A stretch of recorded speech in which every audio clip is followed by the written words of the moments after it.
আমার নবী মেরাজের মাধ্যমে সেই আরশে গেছেন, যেটিকে অস্বীকার করার মতো উপায় নাই। সেখানে যাওয়ার পরে তিনি জান্নাত দেখেছেন, জাহান্নাম দেখেছেন। বুখারী শরীফের হাদিস। তোমরা যদি বুখারী না মানো তো মানবা কি বলো? তোমাদের কাছে আর আছে কি বুখারী ছাড়া? বুখারী ছাড়া এর উপরে আর আছে কি? যদি বুখারী ছাড়া আর কিছু না থাকে তাহলে আমাদের কথা মানো। কোথায় কোথায় তোমরা বেদাত বলো না, কোথায় কোথায় তোমরা বলো না যে এটা আছে এটা নাই। যদি এটা আছে এটা নাই, তাহলে অনেক কিছুই তো বুখারীতে নাই, তাই বলে কি সেটা আমল হবে না? যেমন বুখারীতে একটা হাদিসও পাওয়া যাবে না বসে বসে পেশাব করা, বসে বসে প্রস্রাব করার একটা হাদিসও পাওয়া যাবে না। কথা বুঝতে পেরেছেন? তাহলে এইভাবে এই জন্য কি আমরা সবাই দাঁড়িয়ে পেশাব শুরু করবো? রাসূল সাল্লাল্লাহু আলাইহি ওয়াসাল্লামের কাছে হযরত মুহাজির ইবনে কুনফুস রাদিয়াল্লাহু তাআলা হাদিস, আবু আব্দুর রহমান আন-নাসাই রাহমাতুল্লাহি আলাইহি, যিনি ইমাম বুখারী রাহমাতুল্লাহি আলাইহির শাগির্দ, তিনি হাদিস নকল করেছেন, হাদিস বর্ণনা করেছেন যে মুহাজির ইবনে কুনফুস রাদিয়াল্লাহু তাআলা আনহু এই হাদিসের বর্ণনাকারী। তিনি বলেন রাসূল সাল্লাল্লাহু আলাইহি ওয়াসাল্লাম বসে বসে ইস্তেঞ্জা করছেন, পেশাব করছেন। দুইজন আগন্তুক গেল, ওরা আসার পরে একজন আরেকজনকে খেলা দেয়। ফিউনজুর ইলাইহি ইয়াকুলু কামা তাকুলুল মারা। রাসূল বসে বসে মুহাম্মদ পেশাব করছেন, মহিলারা যেমন বসে বসে পেশাব করে, রাসূল বসে বসে পেশাব করছেন।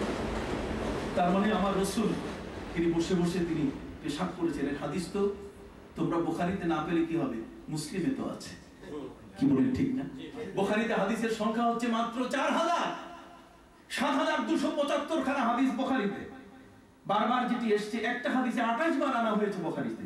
আমি আমার থিসিসে, যেটার উপর আমার অ্যাওয়ার্ড হয়েছে কুষ্টিয়া ইউনিভার্সিটিতে, আমি এটার উপরে লিখেছি 28টি জায়গায় একটি হাদিসকে খন্ড খন্ড করে ইমাম বুখারী সেখানে উল্লেখ করেছেন। সেই ইমাম বুখারী রাহমাতুল্লাহ আলাইহি বারবার নিয়ে আসা হাদিসগুলোকে যদি একটি একটি করে ধরা হয় তাহলে সংখ্যা দাঁড়াবে কত? 4000। অথচ নবী করিম সাল্লাল্লাহু আলাইহি ওয়াসাল্লামের সর্বমোট হাদিসের সংখ্যা বলা হয়েছে, যার হাফেজ ছিলেন ইমাম আহমদ বিন হাম্বল রাহমাতুল্লাহ আলাইহি, যিনি 9.5 লক্ষ হাদিসের হাফেজ ছিলেন। সুবহানাল্লাহ। 9.5 লক্ষ হাদিসের হাফেজ।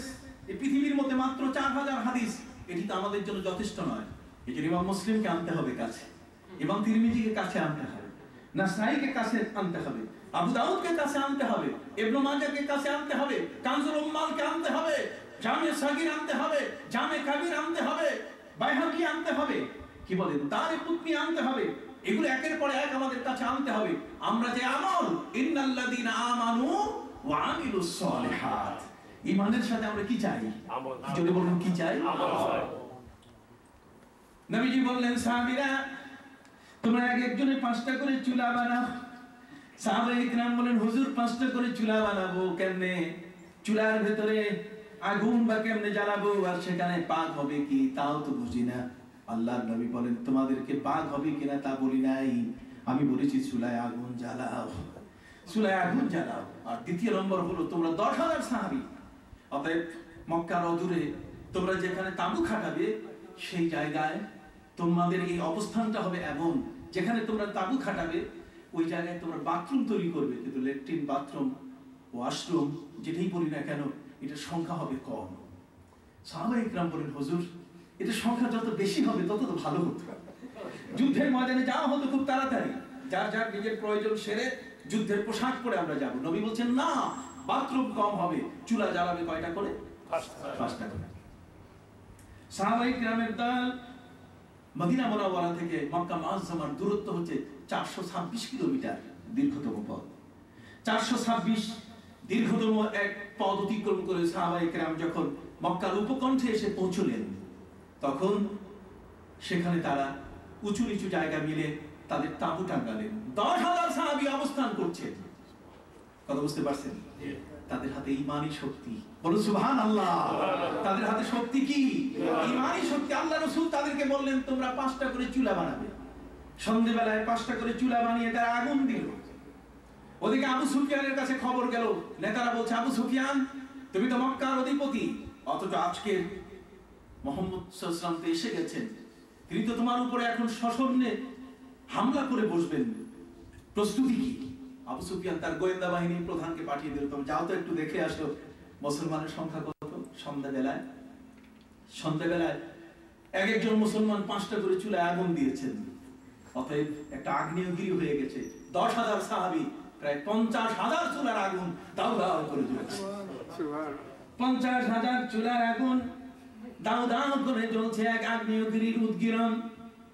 গোয়েন্দা প্রধান গিয়ে দেখে অবাক কাণ্ড, এক একটা চুলায় অন্তত পক্ষে সেখানে 50 থেকে 100 মানুষের পাক খাবে। কাজেই সেখানে মুসলমানের সংখ্যা 12-14 লক্ষের কম হবে না। আবু সুফিয়ানের কাছে খবর পৌঁছালো। আবু সুফিয়ানকে বলল, রে আবু সুফিয়ান, বড় তাড়াতাড়ি খবর কি? কয় আজকে গেলে এখন যান, নাহলে জামা কাপড়ও পরে যেতে পারবেন না।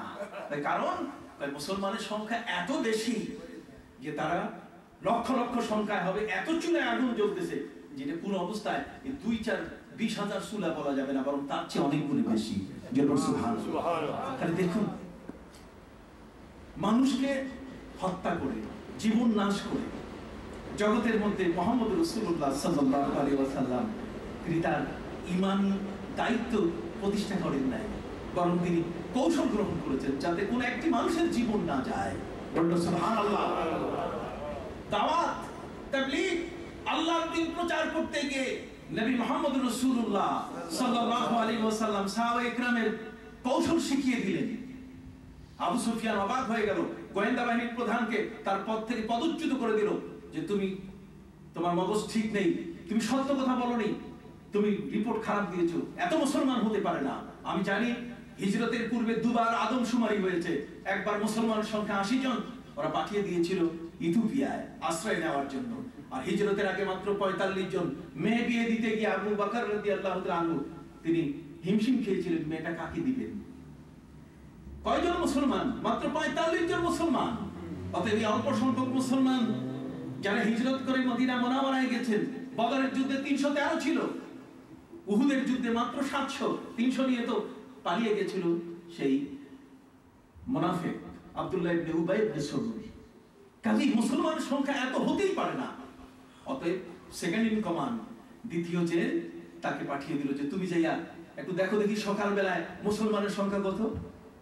সকালবেলায় বাথরুম কম হওয়ার কারণে ফজরের নামাজে সাহাবায়ে কেরাম উঠেছেন, লাইন পড়ছে এত লম্বা, এত বিশাল লাইন পড়েছে।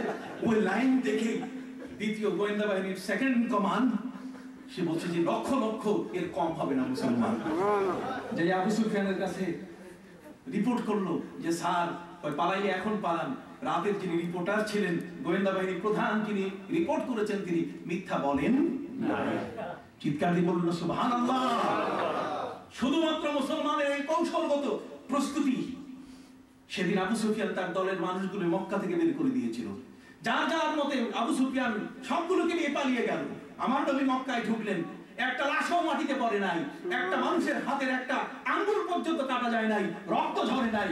এই ইসলাম সুন্দরভাবে সঠিকভাবে মানুষের কাছে প্রচার করতে গিয়ে বিশ্বনবী মুহাম্মদুর রাসূলুল্লাহ সাল্লাল্লাহু আলাইহি ওয়াসাল্লাম তিনি সেবা করে মানুষকে, তিনি মানুষের মর্যাদাকে প্রতিষ্ঠিত করেছেন।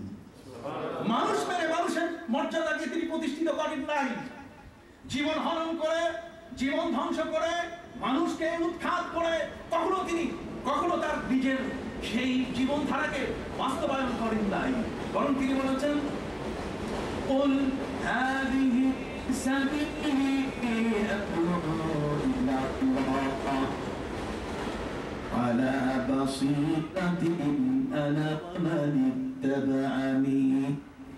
আমার রাসূল বলেন, আমার যে পথ আমি তোমাদেরকে দেখালাম, সেই পথে আমি তোমাদেরকে আহ্বান করছি। রে পৃথিবীর মানুষেরা শুনে নাও, একটা আদর্শতম পথ। কুল হাদিহি সাবিলি আদউ ইলা আল্লাহ, আমি এই পথে, আমি আল্লাহর দিকে তোমাদেরকে আহ্বান করছি।